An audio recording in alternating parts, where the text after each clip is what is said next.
प्यारे बच्चों नमस्कार। इस वीडियो लेक्चर में हम 9वीं कक्षा की गणित की प्रश्नावली 8.2 से पहले दिए हुए प्रमेय और उदाहरण समझेंगे। तो इसमें सबसे पहली जो प्रमेय आती है वो है मध्य बिंदु प्रमेय।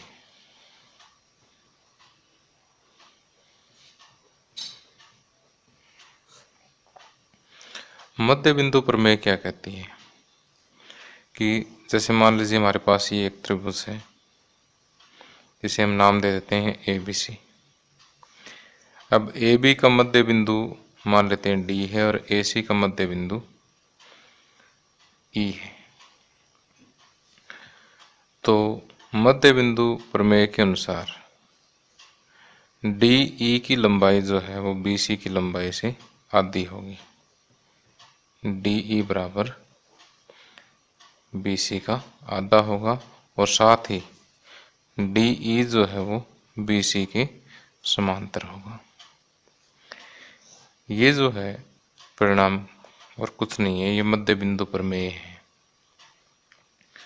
कि यदि किसी त्रिभुज ABC की भुजा AB और AC के मध्य बिंदु क्या है, D और E है, तो DE BC के समांतर होगी और DE BC से आधी होगी। या इसको हम और भी जनरलाइज करें तो एक त्रिभुज की किन्हीं भी दो भुजाओं के मध्य बिंदु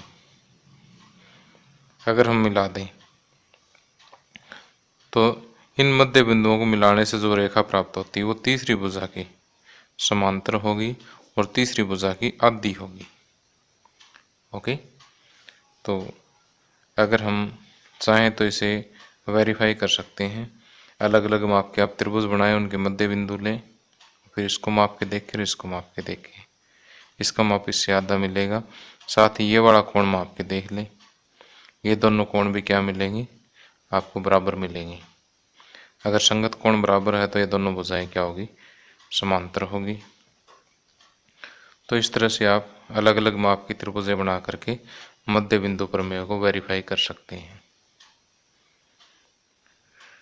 तो मध्य बिंदु प्रमेय के आधार पर हम आगे प्रमेय सिद्ध करेंगे और इसमें दिए गए उदाहरण और आगे जो प्रश्नावली के प्रश्न हैं उनको हल करेंगे।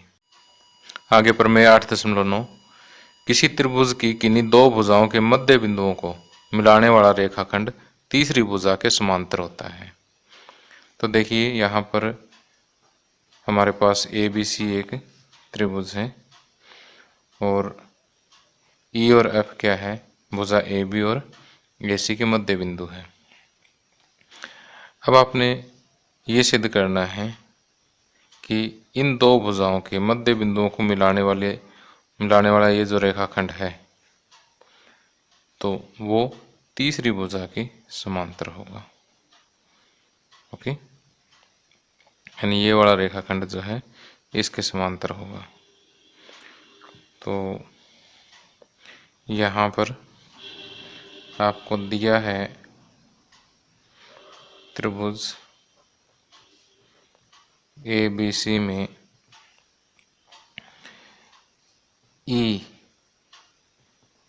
AB का मध्य बिंदु है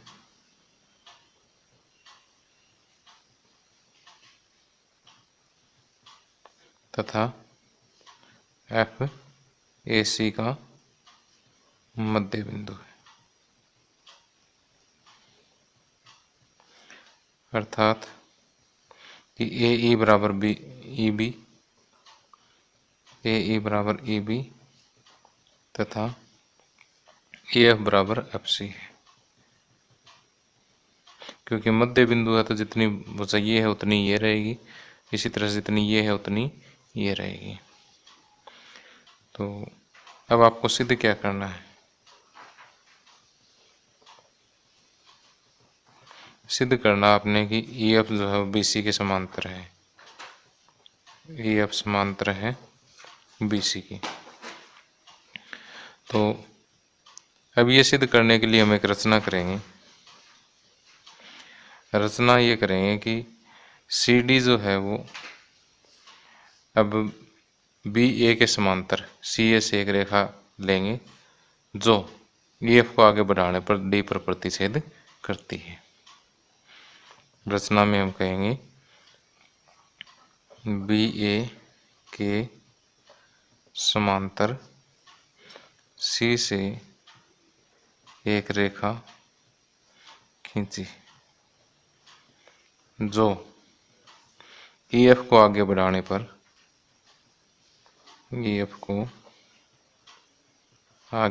पर बिंदु डी पर प्रतिच्छेद करती है। बिंदु डी पर प्रतिच्छेद करती है। अब इसका प्रूफ करते हैं। प्रूफ में देखिए, हम पहले इन दो त्रिभुजों की बात करेंगे, ए ई एफ और सी डी एफ की। तो त्रिभुज ए ई एफ तथा त्रिभुज सी डी एफ में इन दोनों में देखिए कि ये वाला कोण इस कोण के बराबर है। कोण ए बराबर इस कोण का नाम एफ सी डी। क्यों? क्योंकि ये दोनों भुजाएं समांतर है, तो ये एकांतर अंतःकोण होगा। एकांतर अंतःकोण। और ये वाला कोण इस कोण के बराबर। क्यों? शीर्षाभिमुख कोण है। इस कोण का नाम ए एफ ई और इस कोण का नाम सी एफ डी। क्यों बराबर है? क्योंकि शीर्षाभिमुख कोण। ओके। अब ये भुजा इस भुजा के बराबर है। ए एफ बराबर एफ सी आपको दे रखी है। ए एफ बराबर एफ सी ये आपको दिया है। देखिए यहाँ पर कोण भुजा कोण सर्वांग समता नियम से कोण भुजा कोण सर्वांग समता नियम से क्या होगा कि त्रिभुज ए ई एफ सर्वांग सम होगी त्रिभुज सी डी एफ की। ओके। अगर ये सर्वांग सम है तो जो सी डी है वो ए ई के बराबर होगी। सी डी बराबर ए ई। क्यों? क्योंकि सी पी सी टी द्वारा। अब क्योंकि ये दोनों त्रिभुज सर्वांग सम है, इसलिए सर्वांग सम त्रिभुजों के संगत भाग बराबर होते हैं, इसलिए सी डी बराबर ए ई हमने यहाँ लिख भी दिया है सी पी सी टी द्वारा। तो अब हमें ये पता है कि ए ई किसके बराबर है? बी ई के बराबर है, क्योंकि ये दे रखा है कि ये मध्य बिंदु है, तो ए ई किसके बराबर है? ए बी के बराबर है। तथा बी ई भी किसके बराबर है? ए ई के बराबर। ये आपको दिया है। तो यहाँ से इसे मैं एक कहूँ और इसे मैं दो कहूँ समीकरण। तो यहाँ से देखिए दोनों समीकरणों की राइट हैंड साइड इक्वल है, तो left hand side automatic equal हो जाएगी। एक व दो से सी डी बराबर बी ई। सी डी भी किसके बराबर होगी? बी ई के बराबर होगी। और ये हमने इसके समांतर ली थी तथा सी डी समांतर है बी ई के। तो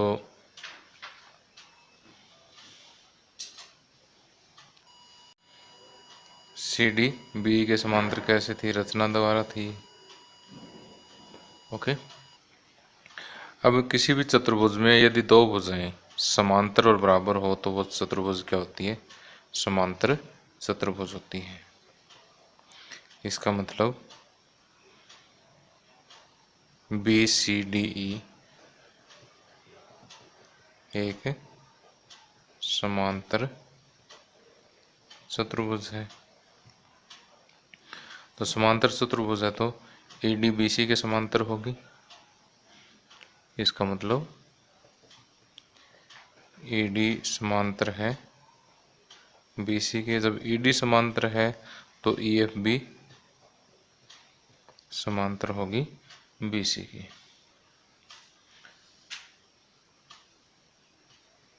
तो ये चीज़ तो हमें सिद्ध करनी थी कि EF जो है BC के समांतर है। साथ में हम ये भी सिद्ध कर सकते हैं कि EF जो है वो BC का आधा है। कैसे सिद्ध करेंगे कि ये अभी हमने देखा कि AD बराबर क्या है, BC है, और ED किसके बराबर है, EF प्लस FD के बराबर, EF प्लस FD। और FD और EF आपस में क्या है, बराबर है। तो EF प्लस FD को भी मैं क्या कह सकता हूँ, EF बराबर BC।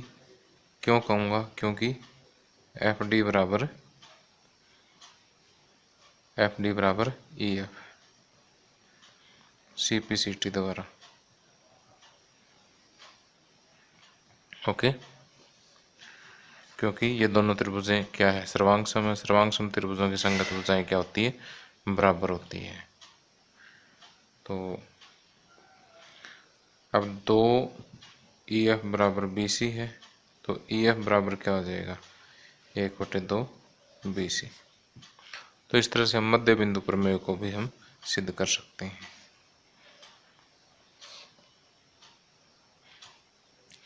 तो वैसे प्रमेय 8.9 तो यहाँ तक सिद्ध हो गया था। आगे आप और एक्स्ट्रा करना चाहो तो ये भी कर सकते हैं।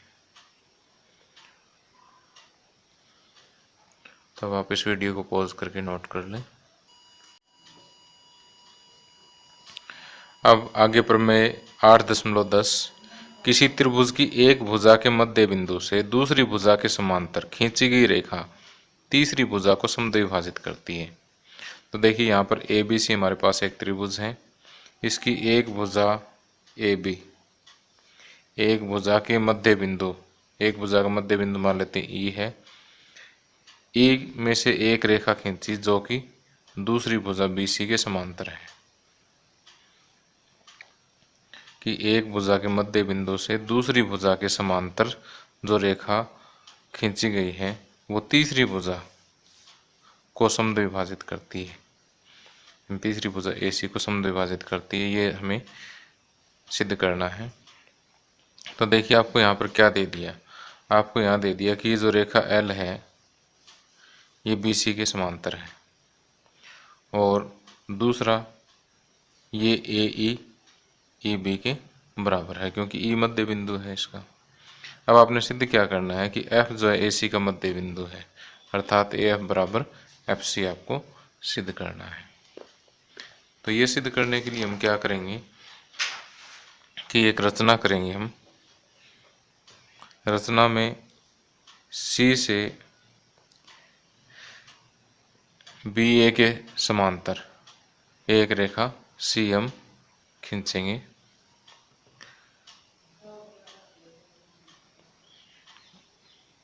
CM समांतर AB खींची जो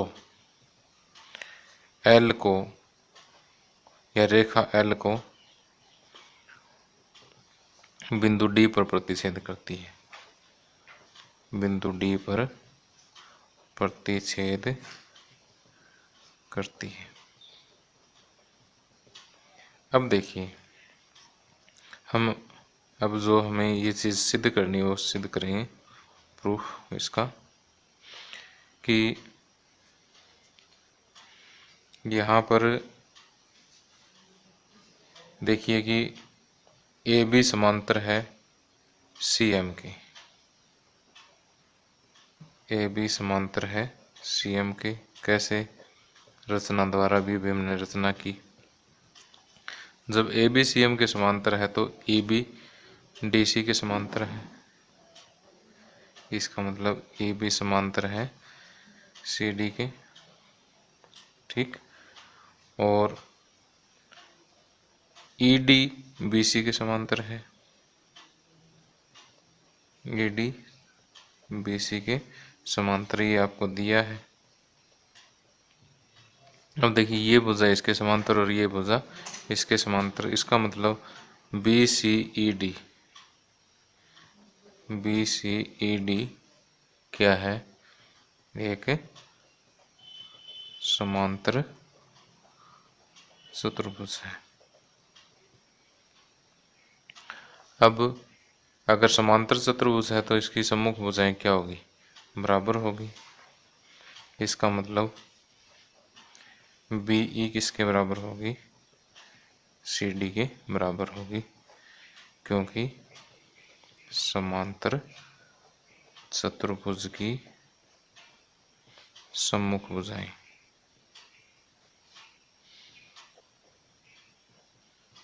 ओके। अब आप त्रिभुज लेंगे ए ई एफ, त्रिभुज ए ई एफ तथा त्रिभुज सी डी एफ में। इन दोनों त्रिभुजों में देखिए कि कोण ए जो है वो कोण सी के बराबर है, कोण ए बराबर कोण सी, या इसको और अच्छा लिखना चाहो तो एफ सी डी लिख दो, एफ सी डी। क्यों बराबर है, क्योंकि देखिए ये दोनों समांतर है और ये इसकी तिर्यक रेखा, तो ये क्या हो गया, एकांतर अंतःकोण हो गया, एकांतर अंतःकोण। ये वाला कोण इसके बराबर है, क्यों, क्योंकि ये शीर्षाभिमुख कोण है। कोण ए एफ ई, कोण ए एफ ई बराबर है कोण सी एफ डी, शीर्षाभिमुख कोण।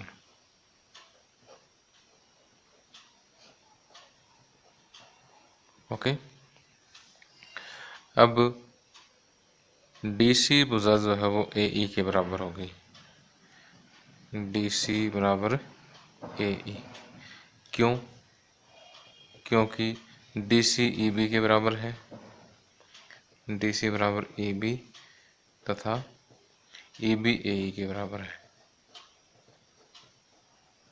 ओके। तो ये आपस में बराबर होगी, तो कोण कोण भुजा सर्वांग समता नियम से देखिए संगत भुजा बराबर और दो कोण बराबर है, तो कोण कोण भुजा सर्वांग समता नियम से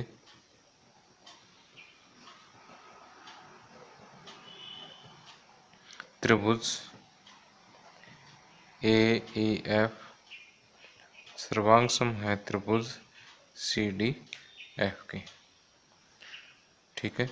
अगर ये दोनों त्रिभुज सर्वांग सम है तो सर्वांग सम त्रिभुजों के संगत भाग यानी ये वाली भुजा इस भुजा के बराबर होगी, अर्थात ए एफ बराबर C F by C P C T, सर्वांग सम त्रिभुजों के संगत भाग, हैंस प्रूव्ड।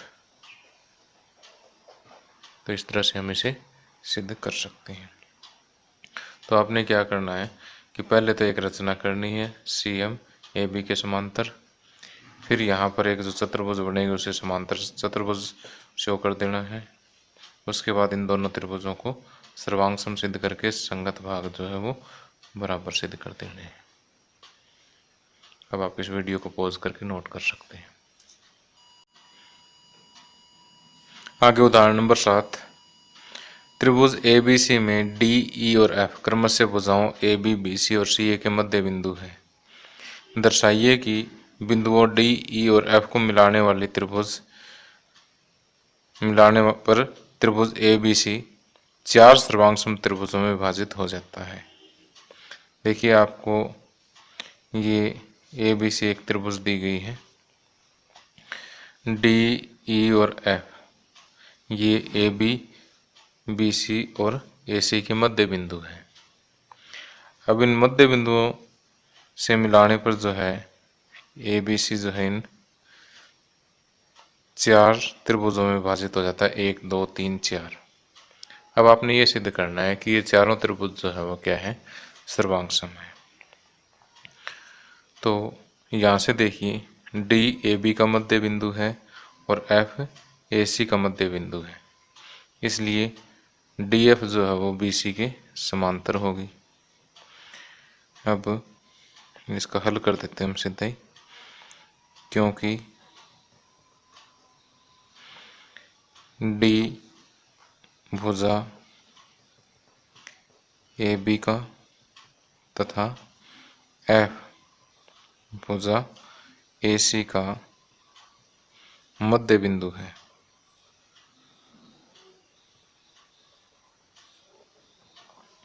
इसलिए डी एफ समांतर होगा बी सी के। और इसी तरह डी ई ये ए सी का समांतर होगा, क्योंकि डी ए बी का मध्य बिंदु है और ई जो है बी सी का मध्य बिंदु है। तो दो भुजाओं के मध्य बिंदुओं को मिलाने वाली भुजा जो है, रेखा जो है वो तीसरी भुजा के समांतर होती है। तो इसी तरह से डी ई समांतर होगा ए सी के और ई एफ जो होगा समांतर होगा ए बी के। ई एफ समांतर होगा ए बी के। तो यहाँ से देखिए कि क्योंकि ए बी ई एफ के समांतर है, क्योंकि ए बी समांतर है ई एफ के, ये वाला, और डी एफ समांतर है बी सी के। जब ए बी ई एफ के समांतर है तो इसका मतलब बी डी समांतर है ई एफ के, और इसी तरह से डी एफ समांतर है बी सी के, इसका मतलब डी एफ समांतर है बी ई के। ओके, तो ये भुजा इसके समांतर और ये भुजा इसके समांतर, तो ये क्या बन गई, एक समांतर चतुर्भुज बन गई। इसका मतलब B E F D, B E F D एक समांतर चतुर्भुज है। और ठीक उसी तरह से इसी तरह जैसे ये समांतर चतुर्भुज है, इसी तरह से एक यहाँ पर भी समांतर चतुर्भुज बनेगी, ये वाली। ओके, और एक समांतर चतुर्भुज आपको ये भी मिलेगी। तो हम लिखेंगे इसी तरह से डी ई सी एफ तथा D E F A, D E F A भी समांतर चतुर्भुज हैं।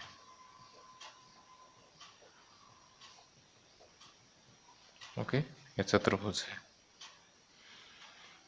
अब चतुर्भुज इसी को ही ले लेते हैं हम बी ई एफ डी में।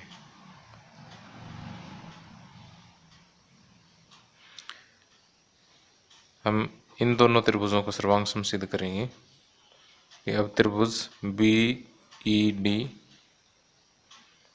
त्रिभुज बी ई डी तथा त्रिभुज एफ डी ई,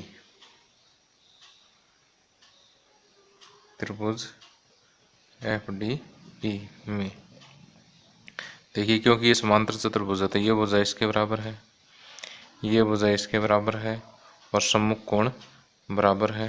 तो कोण भुजा कोण, सॉरी भुजा कोण भुजा, भुजा कोण भुजा सर्वांग समता नियम से ये दोनों त्रिभुजें क्या होगी, सर्वांग सम होगी। बी डी बराबर है ई एफ के और बी ई बराबर है एफ डी के, कोण बी बराबर कोण, ये इस कोण को नाम देंगे डी एफ ई। ठीक, तो भुजा कोण भुजा, भुजा कोण भुजा सर्वांग समता नियम से,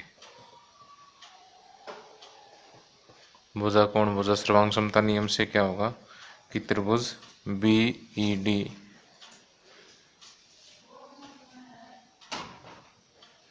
सर्वांग सम होगी त्रिभुज एफ ई डी की। ओके, तो ठीक उसी तरह से इसी तरह त्रिभुज, अब हम अगर ये वाले चतुर्भुज कंसीडर करें तो इसमें भी एफ ई डी जो है त्रिभुज एफ ई डी किसके सर्वांग सम होगी। देखिए इसका संगत ये वाला होगा, इसका संगत ये वाला होगा, तो ई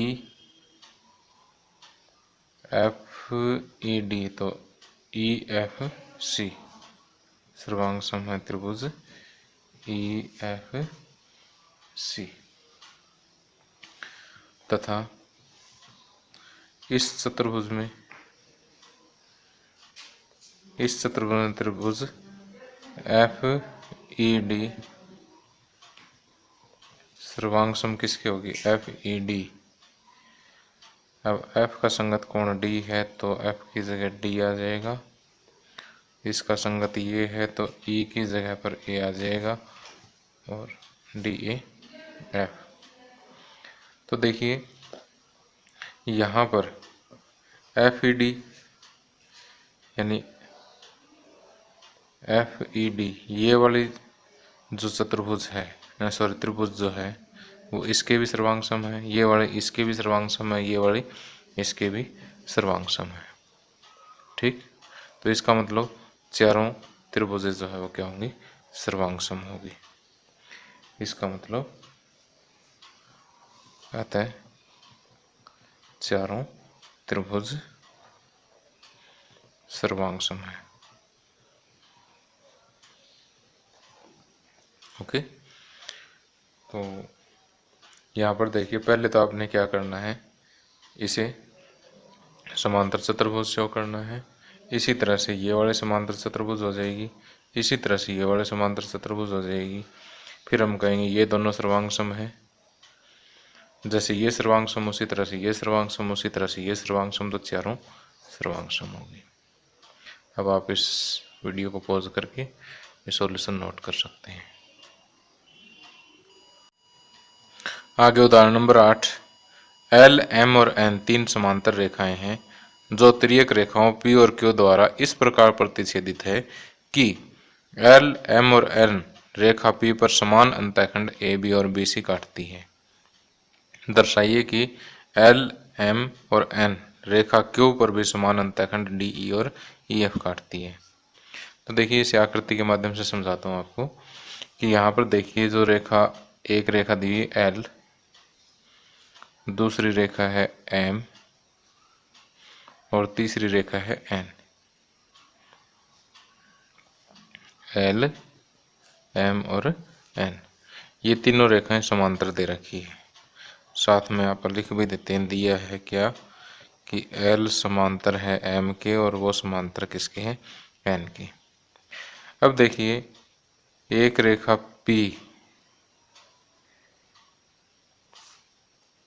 इसको इस प्रकार प्रतिच्छेदित करती है कि जो ए बी जो हिस्सा है वो बी सी के बराबर है, ए बी बराबर बी सी है। और अब आपको सिद्ध ये करना है कि एक रेखा क्यों भी इन तीनों को प्रतिच्छेद करे तो ये वाला हिस्सा जिसे डी ई का नाम दिया हुआ है, ये इस हिस्से यानी ई एफ के बराबर है। तो आपको सिद्ध क्या करना है, सिद्ध करना है कि डी ई बराबर ई एफ। अब आप एक रचना करेंगे कि ए को एफ से मिला दें, ए और एफ को मिलाया, ए एफ बी ई को बिंदु जी पर प्रतिच्छेद करती है, ए एफ बी ई को बिंदु जी पर प्रतिच्छेद करती है।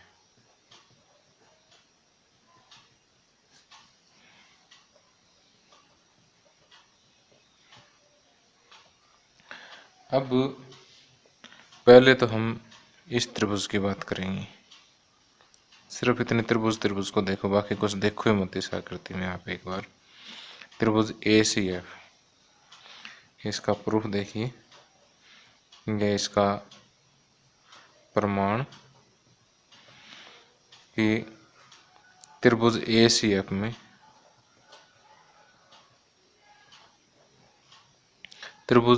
एफ में क्या है कि बी ए सी का मध्य बिंदु है, बी ए सी का मध्य बिंदु है तथा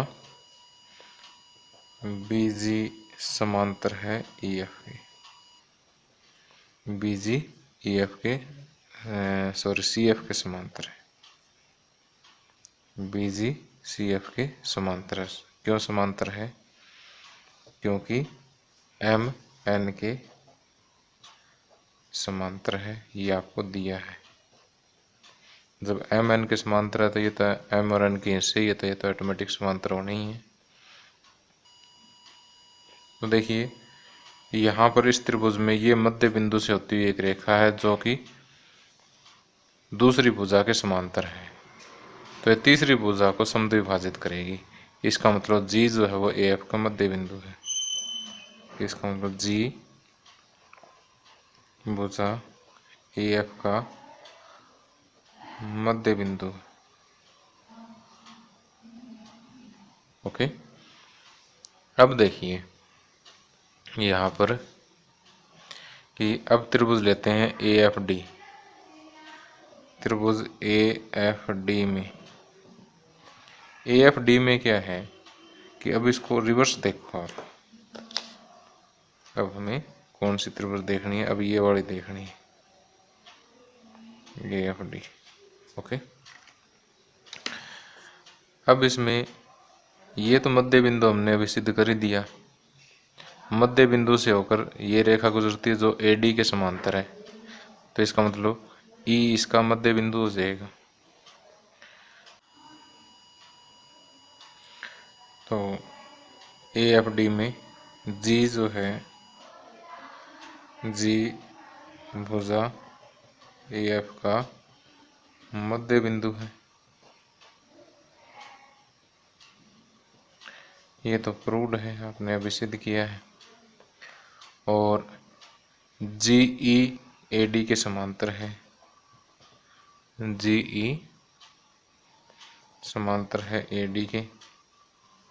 क्यों? क्योंकि एल और एम समांतर है। ठीक, इसका मतलब जब एक भुजा के मध्य बिंदु से दूसरी भुजा के समांतर अगर कोई रेखा जाती है तो वो तीसरी भुजा को समद्विभाजित करेगी। इसका मतलब ई जो है वो एफ डी का मध्य बिंदु है। इसका मतलब एफ ई बराबर ए डी, इसका मतलब एफ ई बराबर डी ई। ठीक, तो इस तरह से ये चीज़ सिद्ध हो जाती है, हेंस प्रूव्ड।